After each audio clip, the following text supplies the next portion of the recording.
All right, everyone. Of course, welcome to another episode of Victorious Ones podcast. I'm going to turn this thing up. Of course, thank you very much for tuning in to another episode of Victorious Ones podcast. Of course, the place where gaming meets comics, meets sports, as well as movies and inspiration. Of course, my name is King Von Jr. Follow me on social media on Twitter at 301 King Von Jr. Of course, the show's Twitter page at Victory Pod One. I'm on Instagram at Mr. King Von Jr. You can follow the show's Instagram page at Victorious Ones Podcast. I'm also a social media producer for the Unpopular Reviews wrestling show Perfect Plex Talk Radio on Mondays at 6 p.m. hosted by Mike Knox. And of course, I also have articles on the Victorious Ones Podcast.wordpress.net. And so of course, thank you very much for tuning in. And like I said, of course, on YouTube, you follow me at Von Resper Jr. Make sure to like and subscribe. For plenty of great content as well. And of course, this has been a pretty packed, pretty packed week when it comes to the week of wrestling and as well as news and just other things in general. So of course, first and foremost, before I go any further, I want to say happy birthday to the late great Kobe Bean Bryant, who would have turned 45. Mamba forever. So I want to say happy birthday to Kobe, RIP to him. And of course, I also want to say rest in peace, rest in power to Kobe Bryant. Also rest in power to Terry Funk, who we just lost today. So of course I want to say sorry about that. So of course I want to say RIP to the both of them. And of course, like I said, just when it comes to there's just so much to go into. Like I said, as far as this week, of course, we're going to talk about Edge's final match and what the future may hold, as well. Oh, by the way, for those that may be watching, I'm also wearing this really cool John Cena versus Edge WWE Rivals shirt. It was definitely, definitely one of the best rival shirts that I've seen out of that whole collection. So I have the one with Bret Hart versus Shawn Michaels. I also have the one with Stone Cold versus The Rock. You know what I mean? So as far as that shot at WWE, they really went to the bag with this. But like I said, so much to cover when it comes to Edge's last match. As far as what the future holds, like I said, certainly want to get a recap, of the premiere of Ahsoka, as well as a recap of episode 3 of Winning Time. I also wanted to, of course, wanted to talk about the week of wrestling when it comes to Trish versus Becky now having a steel cage match, I believe, as well as especially when it comes to last night's episode of NXT Heatwave, to be exact, and just a spectacular main event was very historic, involving Carmelo Hayes versus Wesley for the NXT Championship.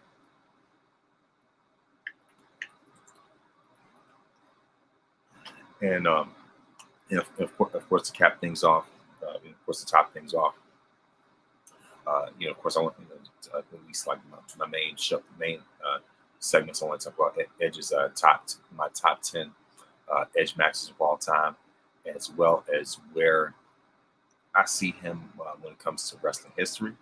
And so and the thing about of course the thing about a guy like Edge is that he has a spectacular catalog overall. Like just pretty much some like I said, he just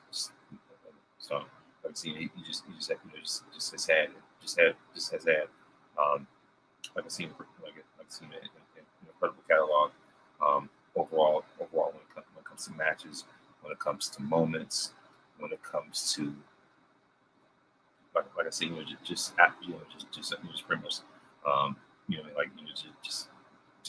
just absolute greatness in general.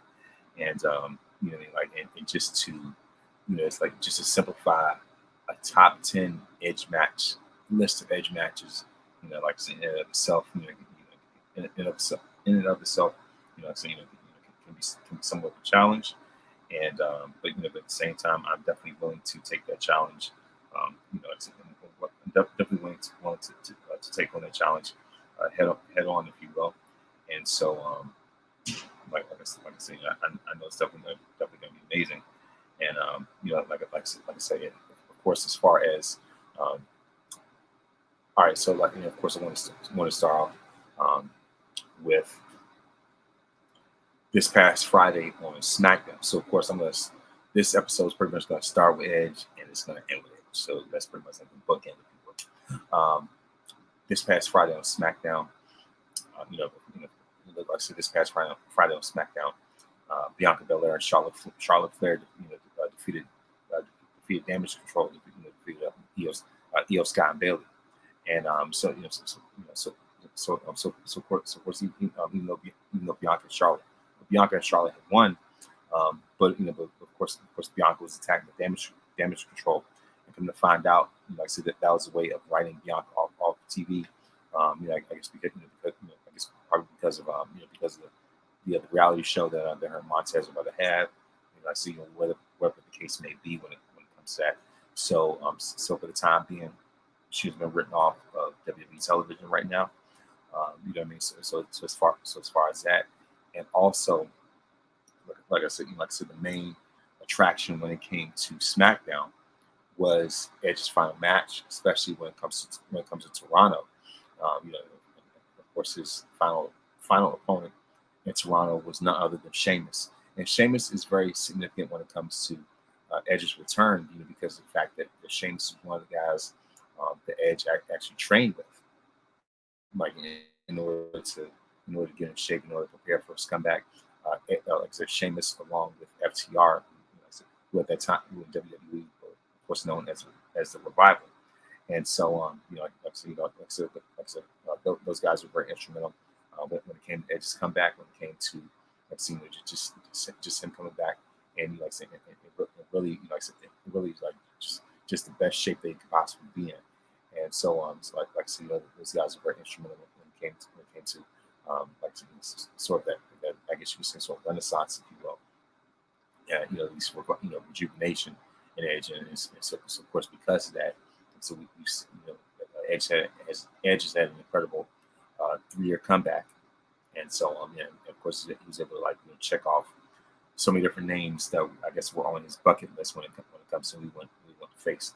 So, of course, whether it was whether it's picking things back up with Randy Orton, feuding with Roman Reigns, you know what I mean? Like as far as that, and of course the best feud that he's had during this comeback, obviously, was the feud with Seth Rollins, and none of those matches ever disappointed at all whatsoever, from top to bottom. It was spectacular because I felt as though that was a passing of the torch, Edge versus Rollins, because of the fact that Seth Rollins has taken so much out of Edge's playbook, so it's only fitting that they not only have a dream match, but also, it's also just a rivalry in and of itself, and it's one of those rare occurrences where where the dream match lives up, if not exceeds, the expectations. Like one of those dream matches and feuds that that is actually fulfilled. You know what I mean? So like I said, when it comes to that, Seth Rollins was very integral. Like I said, so whether it's Randy Orton challenging Roman Reigns for the title, Seth Rollins, the whole Judgment Day feud, which lasted an entire calendar year, both WrestleMania 38, and culminating at WrestleMania 39. Even though there were parts of that feud where it felt like it's kind of like dragging, just because of Edge's schedule. He's part time. Like I said, doing things like I said, part time, not showing up very that much often, very often, stuff like that. And but at the same time, they're still able to still finally able to put that to bed. Finally, like I said, when it came to that WrestleMania 39 match, and of course I'm actually proud to say that, like I said, I was actually in the audience to watch Edge in that match, and what I thought at the time would be Edge's last WrestleMania match, but hopefully this would not be his last WrestleMania match. You know what I mean? But of course, but of course, more on that later. Like I said, but of course, on SmackDown that same night, Edge had this really cool video package. There's tribute, like seeing it, like the video package even included when he was in the audience asking Bret Hart that question, and this is a video. So this video clip from 1992 when Edge was just starting, and so like I said, so there was a clip where Bret, where Bret was on like some Canadian talk show, and Edge, like I said, of course, Edge asked a question, how to get into WWE, and Bret was giving it, just telling him, just to gain more experience and stuff like that, and so, so first, like I said, the fact that they showed that, and they just showed so much of the greatness of his career, and showed, and of course, even showed the current wrestlers today on the main roster, paying homage to Edge, like I said, with his Rey Mysterio, Charlotte, Natalya, Cody, Sammy, I think Miz is on there as well. John Cena, John Cena even did a video where he gave Edge a shout out, some stuff like that, congratulated him, and whatnot. And so, of course, everything comes full circle. Like that, of course, eventually, Edge has his final match against Sheamus, which was absolutely spectacular. It was absolutely amazing. And there, like you said, people were thinking there's going to be a heel turn, stuff like that. None of that happened. Edge won, and of course, at the end of the match, he celebrated with Sheamus. And of course, Edge's family was there, his wife and his daughters. So as far as that, and of course, there was even there's even a video that's been flying around where where Edge is giving a speech after the show's over, right? And so of course, with the way he was talking, he wasn't sure what the future will hold for him. Because of the fact that even though this was, like everybody was emphasizing the fact that this was billed as the final match of his WWE career. You know what I mean? And so on. And of course, like in the sense of we don't know if Edge is going to sign a new deal to get at least like one last match at like WrestleMania, something like that, or or if Edge is going to sign another deal and instead become more like a road agent, become just like being more of a actually more of a backstage role, being some type of like advisor, some type of like mentor, stuff like that, whatever. Because of the fact that because of what Edge has accomplished, and like I said, just so much of his expertise and so much of his wisdom that he could pass on to the next generation, things like that. But at the same time, there are a lot of people who are speculating that he could go all elite and all in and things like that. Like all just for the sake of having one last run with his best friend Christian, so he could reunite his Edge and Christian, stuff like that. Like I said, just for the sake of nostalgia. While that sounds great on paper, just for the sake of the nostalgic vibes and things like that, I said the reunion of Edge and Christian versus the Hardy Boys one last time in AEW, stuff like that. Just because it wasn't in the cards for them to have that that final send off from WWE, obviously. But I feel like this, and this was a conversation that I had last night on Turnbuckle Talk, hosted by me and Corey. In the sense that, like, my feeling is this: on paper, it looks great. From a concept standpoint, it sounds nice. For the quote unquote hardcore wrestling fans and stuff like that. Who crave nostalgia and stuff like that. It's the concept sounds nice, but beyond the nostalgia factors, like then what, right?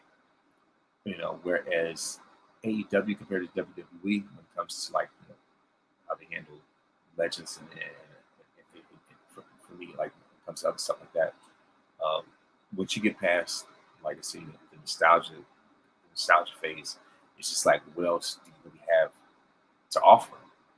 What I mean? Because the fact is, it's just like, and of course, I think one of the points that Mimi brought up was in regards to like the safety concerns about, about they don't really care about about a wrestler. Like I said, like they don't really care about the wrestlers like bleeding all over the place and just having these like just these weird like I said situations where just like it just doesn't look right. You know what I mean? It's hard. Like I'll say it like this: it's hard for me to see Edge in another company, because to paraphrase E40, Edge is too loyal to the sword when it comes to WWE, right? Well, I just used the E40 reference in the podcast, but anyway, whatever. But the thing is, like I said, the point is Edge is too loyal to the sword when it comes to WWE. And I'm not saying, like I said, I don't begrudgingly like, if you want to follow, the dreams or have a checklist that they want to do and things like that. But I feel as though WWE has rolled out the red carpet so much for Edge in ways that they would never ever do for Christian or Matt Hardy and stuff like that. Jeff as well, like I said, because of the fact that, like I said, so Edge, WWE has rolled out the red carpet for Edge in ways that they wouldn't do for Christian. Certainly not for Matt, or even when it comes to Jeff for that matter. And so, like I said, it's one of those things where Edge is so synonymous with WWE, it would feel weird, for him to see him in another promotion.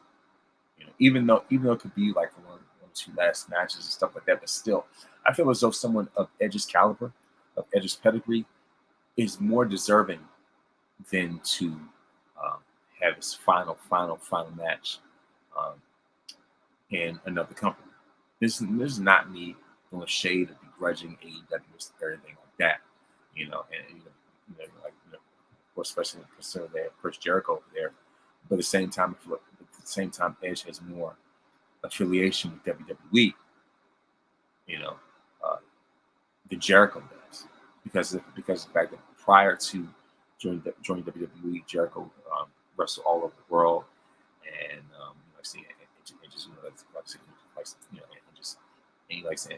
and made his name in all these other different places prior to WWE. Now, of course, WWE is the place that took his career to a whole nother level and etched his name in stone and solidified him further as a legend in ways that WCW wasn't going to do,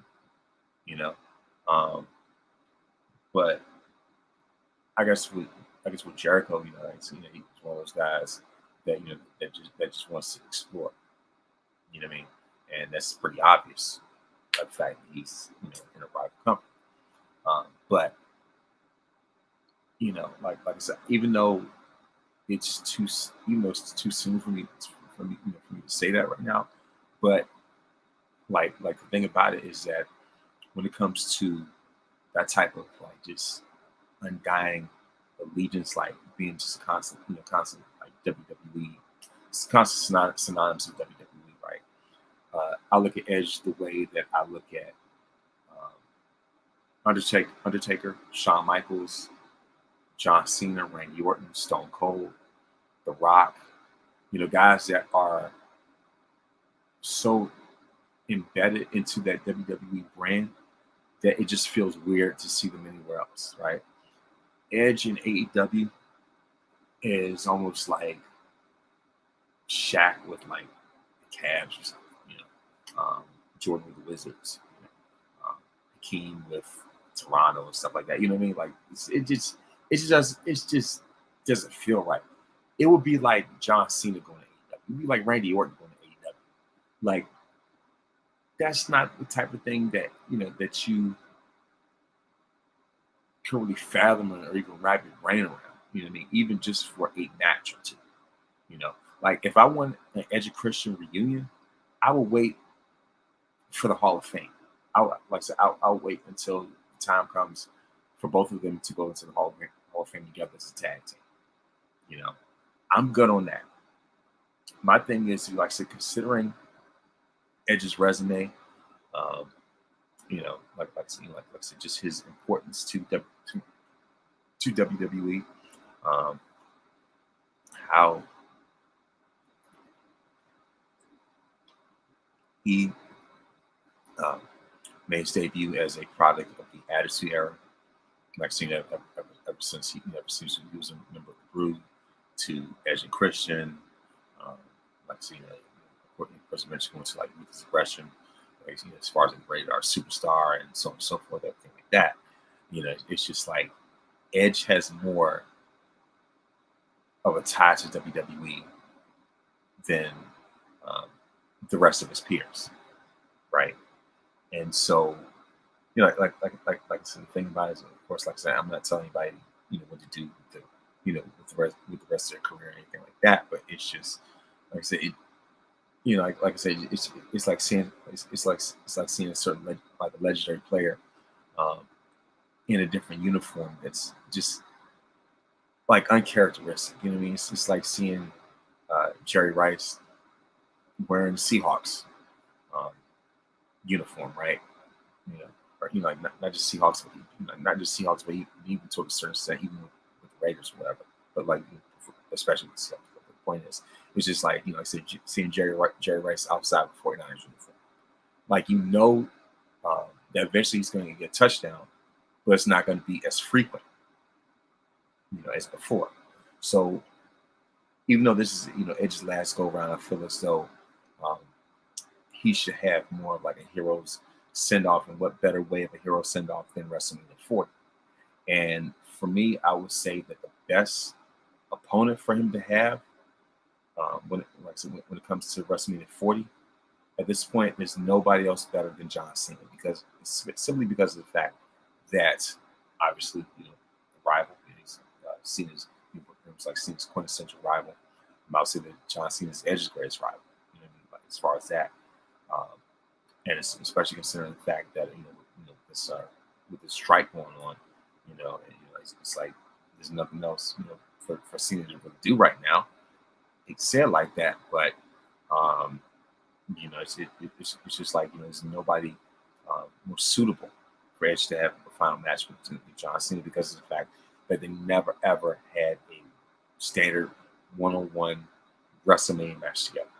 As great as their rivalry has been, that's the one thing, the one element that's missing. Even other than that, like I said, the rivalry itself is phenomenal. It's absolutely amazing in of itself. Like I said, but still, just that one element that's missing was a one-on-one WrestleMania match. So I feel as though that the match they had at Backlash, that last man standing match, should have been their match at WrestleMania 25.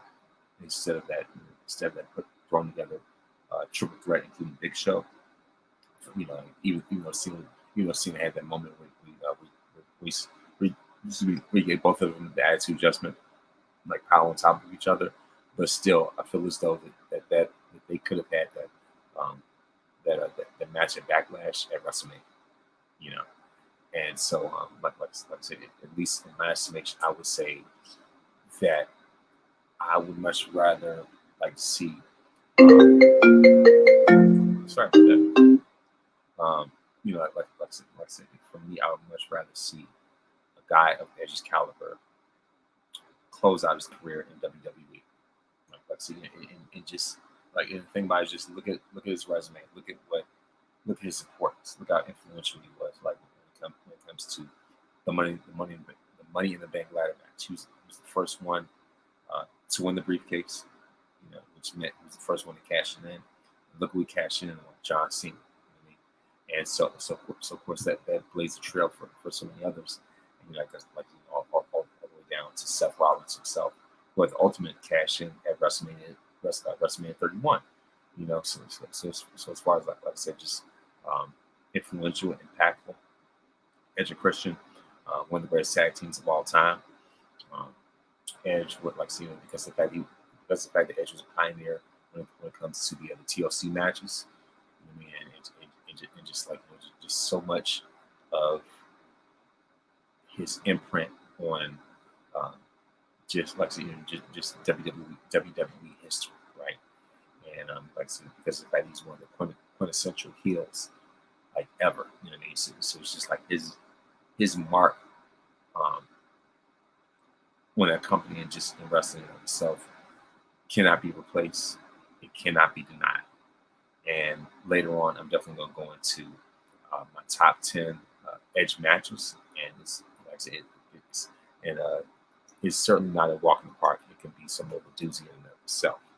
And like I said, for the say for those that are watching by way of YouTube or by way by way of like Facebook or something, like I said, please, like I said, please feel free to leave a comment and let me know like I said, what are some of your favorite edge matches, some of your favorite edge moments, and things like that. And so, like I said, I'm going to get to that a little bit later. So of course, like I said, so of course, as far as that,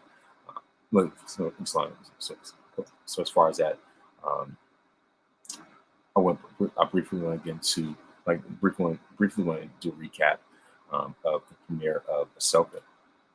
And, of course, like the latest Star Wars show on Disney Plus. This 2-episode premiere has been absolutely phenomenal, and like I said, I like the story that's being told. I like how she's become more of a central figure ever since we've seen her in The Mandalorian and the Book of Boba Fett, right? And so, of course, like her as a character has not disappointed thus far, and just to see her backstory, from once being a Jedi, and just like I said, just her growth, and just to see how she has become who she is now, and how she's much more of a battle tested warrior, and just like I said, just a leader in general. And so I think that this show has potential to become one of the best like I said, series of this franchise. I would say that when it comes to Star Wars TV shows, The Mandalorian is number one for me. Followed by, I'm talking about live action, that is. Followed by the Book of Boba Fett. But I feel as though that this show has potential to be better than the Book of Boba Fett, and it's certainly to be, actually, I have Mandalorian number one. I also have Obi-Wan series right after that. Then I go Book of Boba Fett. That I feel as though that this has the potential to be better than Boba Fett, and so to be like up there when it comes to the Obi-Wan series. You know what I mean? And so, and of course, Rosario Dawson is phenomenal, as always, in her portrayal of Ahsoka Tano, and how she embraces that role. You can definitely see it in the way that she portrays it in the show. And of course, rest in peace to Ray Stevenson. And so, so as far as that, and like I said, I definitely look forward to seeing more from the series. Like I said, to see even greater stuff from the series. I'm thinking about like I just like when the show's over, I might do I'm thinking about doing probably doing a full recap episode.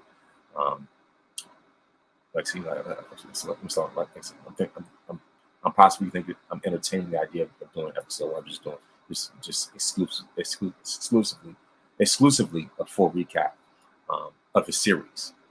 You know what I mean. So as far as that, like I said, I'm kind of like just entertaining that idea at the moment. And so that's my review of that. And so when it comes to Winning Time episode 3, this episode is more about Larry Bird's background story, his origin story, if you will, along with the along with potential turmoil of the Lakers at this point, especially when it comes to Magic signing that huge contract extension, just like a 25-year deal and stuff like that, and how that creates friction among his fellow teammates. And and also just to see how things are starting to unravel when it comes to the Lakers coaching regime, as far as Paul Westhead and Pat Riley, and so on. So of course, like we could definitely see a change in the guard, especially once episode 4 hits. And I know there's definitely going to be it's definitely going to be quite a ride. as I believe that season 2 is starting to heat up even more, right? And and the thing is, last year, I did for each week. I even did a recap episode, exclusive recap episodes exclusively for the show, and so I'm thinking about probably doing like a show, like an episode that's dedicated specifically to to recapping the entire season. So like I said, I'm thinking about doing that. I'm thinking about doing that for Ahsoka as well. So like I said, that's just the sort of like the miscellaneous news right now before I get back into wrestling. And so of course on Raw, Trish and Becky agreed to having, when you say eventually like a steel cage match and Payback. And so of course hopefully this will be something to really give that feud even more steam. Because there are certain things about this feud that haven't exactly been hitting on all cylinders. And so I always feel as though there's, I don't know how you can pinpoint it. There's just something just feels off about like I said, about this rivalry. I mean, it has all the ingredients in the world to be much better than what it is, but it's not exactly hitting or moving the needle the way that you would expect it to. And this is all with all due respect to Becky Lynch as a performer. She's definitely one of the all-time greats, along with Trish Stratus. They're both in the same conversation when it comes to this GOAT conversation when as it pertains to women's wrestling, right? I still feel as though that out of all the women's wrestlers, especially coming through the horsewomen, the one horsewoman that would that would meet those dream match expectations and that exceed them is none other than Mercedes Moné herself, who is formerly known as Sasha Banks. I even had a Dream Match Wrestling shirt. Shout out to Dream Match Wrestling. It's really cool. Trish Stratus versus Sasha Banks shirt. You know what I mean? And in fact, that was actually a dream match to actually put on my WrestleMania dream card. Sasha versus Trish, because I feel as though out of all the horsewomen, I feel as though Sasha, aka Mercedes, is the one who could really bring in very, very, very best out of Trish. They could bring the best out of each other, but it's just like that's more of a custom made, like more a custom fitting. Sorry about that.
Oh, like I said, of course, sorry about that. My apologies.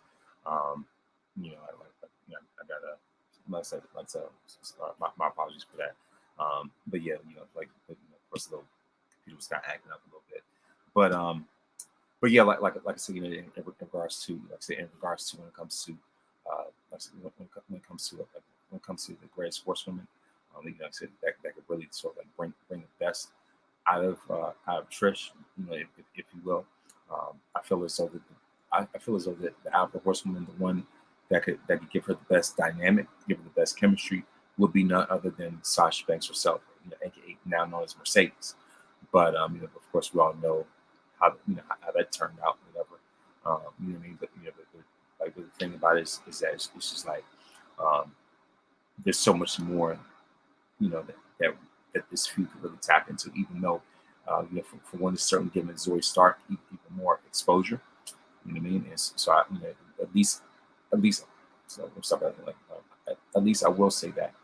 And so, but yeah, like so as far as that, and also um, now to go into our NXT segment, of course, and of course, last night was NXT Heatwave, and the biggest thing to come out of that, at least the biggest match to me, the biggest match to come out of that, like the biggest moment, the highlight of that is none other than Carmelo Hayes versus Wesley.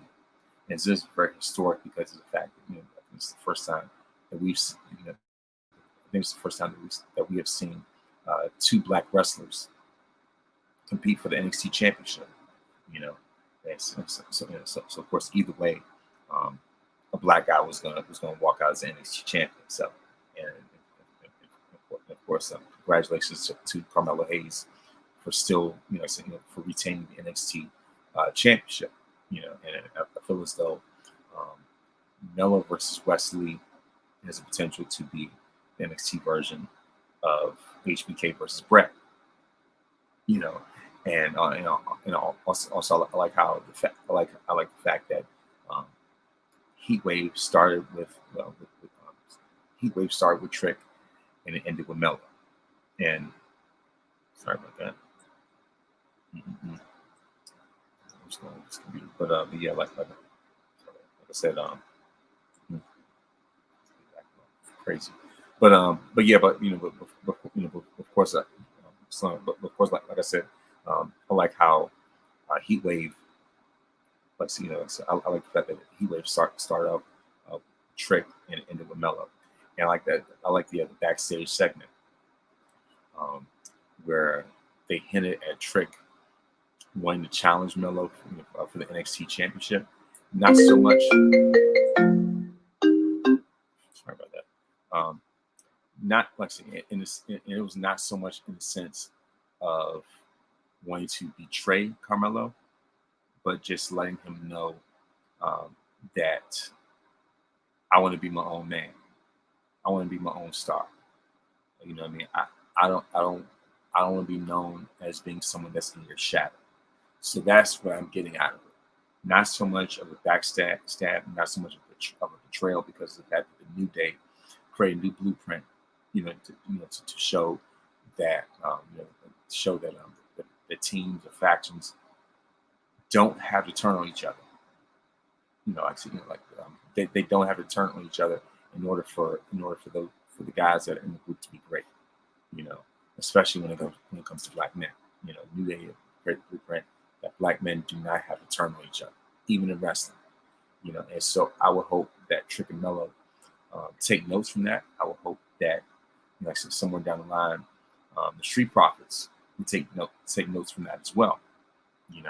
And so the thing is, I look at it as Melo, not Melo, but Trick, just keeping notes and just having his eye on the bigger prize.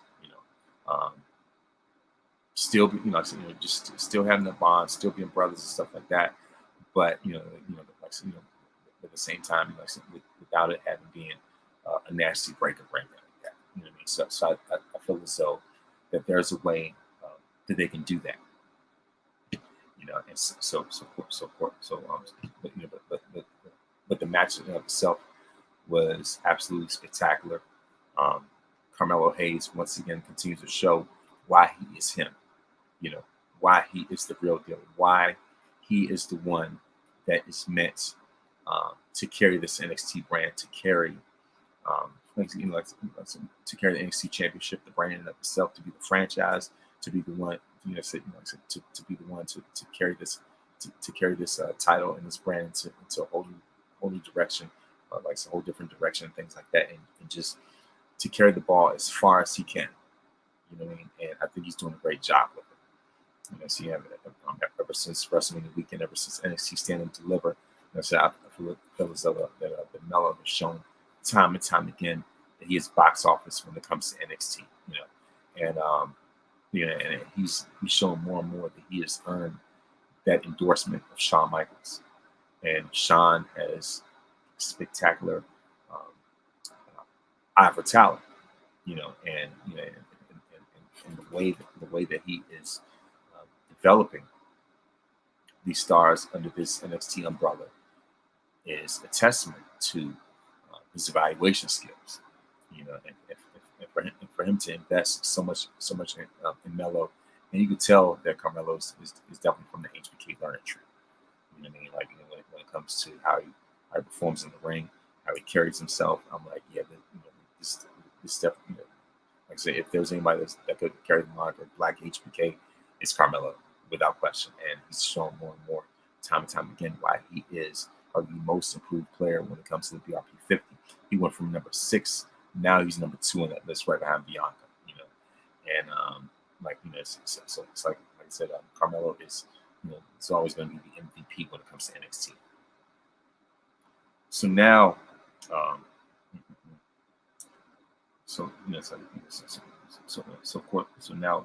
time to move. Now it's time for me to move on to to my top 10.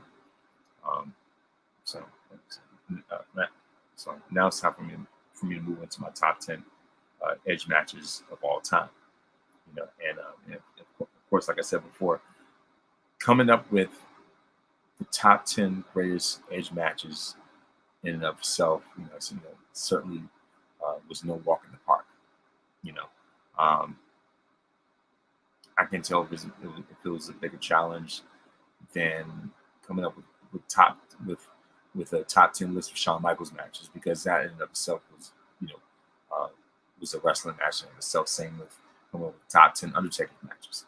And of course, like whenever I do a spotlight on some legend spotlight, I like to come up with their top 10 matches, right? And so for me, when it comes to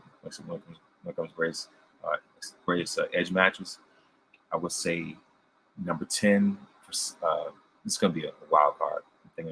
I'm looking at number 10 for Seth Rollins at Crown Jewel.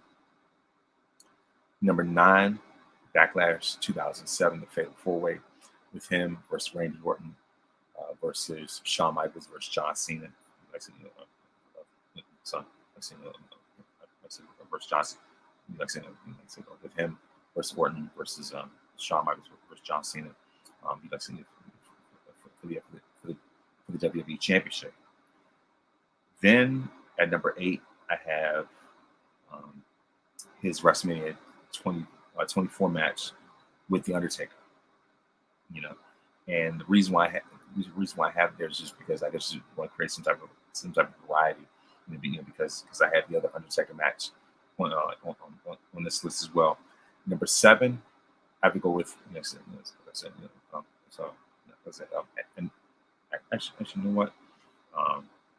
I'm not going to go with the Rollins match. Number 10, forget about it. Number 10, I'm going to go with the WrestleMania 37 triple threat match. And number 9, you know what? Forget about it.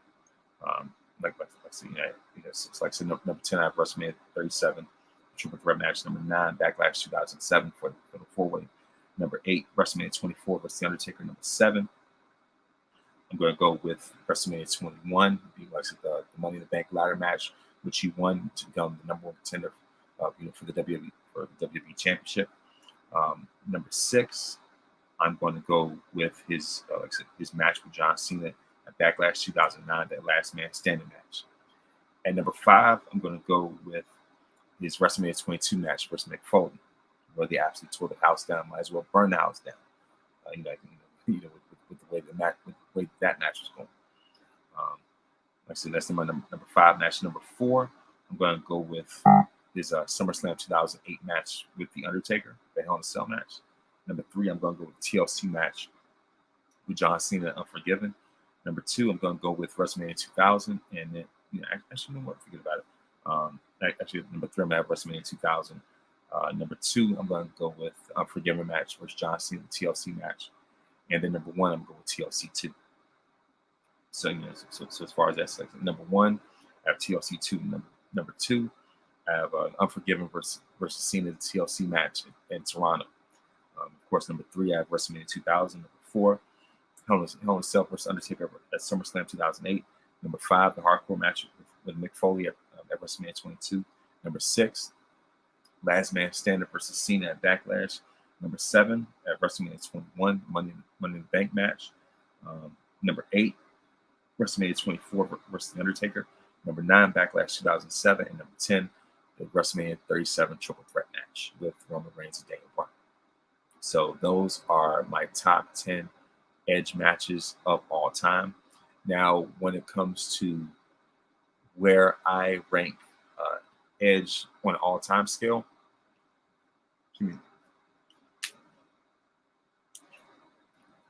there's certainly something that it's certain conversation that Mike and I had on Perfect Plex on Monday, and so of course I appreciate we appreciate all the fan interactions and everything else like that going on. Like I say, all the involvement with that. But now that Edge is essentially done when it comes to his WWE career, and and of course I'm still holding out for one last WrestleMania match, but in that aspect, like I said, one of the things that we talked about, one of the main key points when it comes to Edge is his legacy. Where he falls on the all-time ranking, because Edge is one of those guys that's very polarizing in the sense that if you love him, you love him. You're an Edge guy or you're not. If you're not a fan of his, if you can't stand him, you just straight up can't stand him. If you, like I say, if you're a diehard Edge fan, you have him ranked very high. If you are super duper like anti-Edge, if you're not that fond of him, if you don't think he's a top guy and things like that, you're certainly going to rank him much lower, within like mid 30s and 40s and stuff like that, right? For me, I like to have some type of balance, some type of middle ground for those that have seen my 50 greatest wrestlers list. I'm pretty, like I said, for those that have seen it, you already know where I stand when it comes to Edge.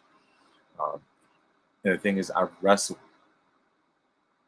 with, even when it came to his ranking, there are things I wrestled with, put in ahead of Brock Lesnar, ahead of Roman Reigns, Eddie Guerrero. Like, if I should put him ahead of them or behind them and things like that. So there were different rough drafts of the list before I officially finalized. So, with all that being said, I have Edge slightly out of the top 20, going to the top 25. So Edge is between the 20 and 25 range. I'm gonna be honest. Right now on my list, I actually have Edge at number 21 on my on my top 50 all time list. You know what I mean? And the thing about it is that Edge has a highly decorated career. It's a phenomenal career. He's a pioneer in so many ways when it comes to modern wrestling and things like that. As I've said countless times before. So he certainly has the accomplishments, the achievements, done it all, won it all. It's pretty much something I've been thinking about. This pretty much going to be the name of the episode, because his motto says itself. He's done it all and won it all. You know what I mean? Thank you, Edge. Thank you very much for the imprint that you left, the mark that you left, on WWE, or wrestling in and of itself in general. You know what I mean? And so, thank you very much for for the ground that you've broken. Thank you very much for the impact that you made when it came to the tag team division. Thank you very much for the impact that you made after the tag team. I'm just thankful, for so many different milestones that he's been a part of. So many different just like different like some different moments and other things in history, like just so much, just so much of what he's accomplished over the course of a remarkable career. So, like I said, like I guess I really have to think about that list very, very carefully. That list could change, who knows? But those are my general um, consensus matches when I think about Edge's career. And so with like I said, the thing about it is that Edge is a highly highly decorated highly decorated career. And of course, in the ring, he was absolutely amazing, absolutely phenomenal. He was somebody who could absolutely go with the very best of the best of the best. And like I said, and the thing is he left nothing on the table. The thing is he's constantly giving his all, no matter what match he's in. He's in my estimation, he's John Cena's quintessential rival, ultimate rival. And Cena is certainly his greatest rival for sure, and he was definitely one of Undertaker's greatest rivals in that post-ruthless aggression, sort of like PG era of Taker's career, especially when it came to that, especially when it came to their feud in 2008. So the thing is, when I did my list, I made sure to have matches with both Undertaker and John Cena on it. Regardless of the placement of those matches, I still felt it was very important for those type of matches to be on this list. And and also with the way that he came back, and like after he was written off, and people thought that he would never, that he thought that he would never ever wrestle again, and and just the way that he proved, just the way that he proved so many of the critics wrong, so many of the doubters wrong, and for him to come back and have the one that sorry about that, and so of course, for him to have the run that he's had, after he was initially written off, after so many people doubted him and thought that he would never step into the ring again, and for him to have that rehabilitation that he's had, and for him to have this transformation, have this 180 and things like that, and just have a rejuvenated career, and for him to have another life from his career, like I say, it's absolutely amazing, and for him to use this time to invest and invest in the next generation, work with the next generation. And so like I said, it was a great way for a legend like him to give back. I know that he has his fair share of detractors, but there's no denying, like I said, no matter how much you don't like him, there's no denying that Edge is in that conversation when it comes to talking about the all-time greats. When you're talking about the top 50, list, especially whatever, Edge's name has to be in that rotation in some way, shape, or form. You know what I mean? And I feel as though his name is one of those names that would further legitimize or give further credibility to a list like that. And that's just my estimation. That's just my viewpoint. And the thing is, I've been a fan of Edge from the beginning. Like I said, between him and Christian, I was more of an Edge guy, right? And so, and like I said, and for him and for the way that he tapped into that rated R superstar persona and being the ultimate opportunist, and that just, like I said, that just shot his career to a whole nother level. Like I said, regardless of the controversy,